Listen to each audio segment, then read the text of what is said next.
ఈ రోజున చంద్రబాబు నాయుడు గారు మరియు లోకేష్ గారు మరియు పవన్ కళ్యాణ్ గారు డిప్యూటీ సీఎం స్థాయిలో ఉండి కూడా లేనిపోని ఆరోపణలు వైఎస్ జగన్మోహన్ రెడ్డి గారిని ఏ విధంగా ప్రజల్లో డ్యామేజ్ చేయాలా, ఏ విధంగా వైఎస్ఆర్సీపీ పార్టీకి అనుకూలంగా ఉన్న వాళ్ళు కూడా శత్రువు చేయాలని రాష్ట్ర వ్యాప్తంగా కూడా కాకుండా కలియుగ ప్రత్యక్ష దైవమైన శ్రీ వెంకటేశ్వర స్వామి గారి లడ్డు ప్రసాదంలో నెయ్యిలో కల్తీ కలిసింది, జంతువుల కొవ్వు కలిసిందని లేనిపోని ఆరోపణలు చేస్తే మా నాయకుడు సుప్రీంకోర్టుకు వెళ్తే సుప్రీంకోర్టుకు వెళ్ళిన తర్వాత సుప్రీంకోర్టు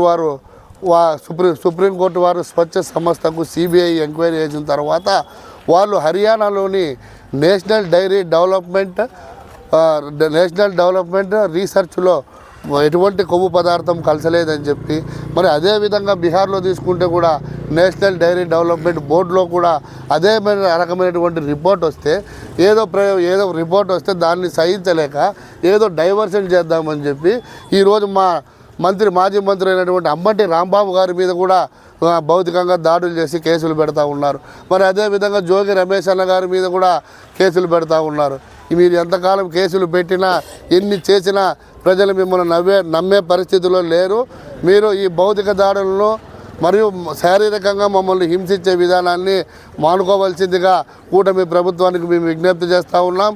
మరి అదేవిధంగా తిరుపతి లడ్డు ప్రసాదంలో ఈ 2 సంస్థలు అయితే మన రాష్ట్రానికి సంబంధించినవి కాదు. ఈ 2 సంస్థల రిపోర్టు కూడా సీఎం గారు చదివి ఆంధ్రప్రదేశ్ రాష్ట్ర ప్రజలతో పాటు దేశవ్యాప్తంగా కూడా ఆయన శ్రీ వెంకటేశ్వర స్వామి భక్తులకు క్షమాపణ చెప్పాలని చెప్పి వైఎస్ఆర్సీపీ పార్టీ తరఫున మేము డిమాండ్ చేస్తూ ఉన్నాం. మరి అదేవిధంగా ఈ అవకాశం కల్పించినటువంటి ప్రతి ఒక్కరికి కూడా పేరున హృదయపూర్వక కృతజ్ఞతలు తెలుపుకుంటూ మక్బుల్ అన్న నాయకత్వం వర్ధిల్లాలని కోరుకుంటాను. జై జరుగుతున్న దాడులను పూర్తిగా ఖండిస్తున్నాం. అలాగే ఇలాంటి దాడులు చేస్తూనే ఉన్నారు కాబట్టి ఇలాంటి గవర్నమెంట్ బర్తరాఫ్ చేస్తే రాష్ట్రపతి పాలన విధించవలసిందిగా కోరుతున్నాము. ఈ రాష్ట్రంలో లా అండ్ ఆర్డర్ పూర్తిగా నశించిపోయింది.